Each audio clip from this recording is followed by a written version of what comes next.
Darsi bye, Shanmu bye. Bye మా. Bye అండి. ఇంతకీ ఎక్కడికి వెళ్తున్నావు? ఇది ఇంపార్టెంట్ పని మీద వెళ్తున్నా, బయటకు వెళ్తే అడగకూడదు, ఓకేనా? చెప్పుమా. ఉండండి. చెప్పుమా. ఇదేంటిది? సోపు. ఏం సోపు? సంతూరు. దీని అడ్వర్టైజ్మెంట్ తెలుసా నీకు? తెలుసు. ఏమని వస్తుంది? సంతూర్ అని.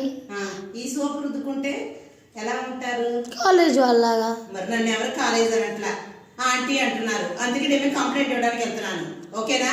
దొరికింది మన కొత్త సినిమాకి కాలేజ్ అమ్మాయి. సినిమాలో మమ్మీ మమ్మీ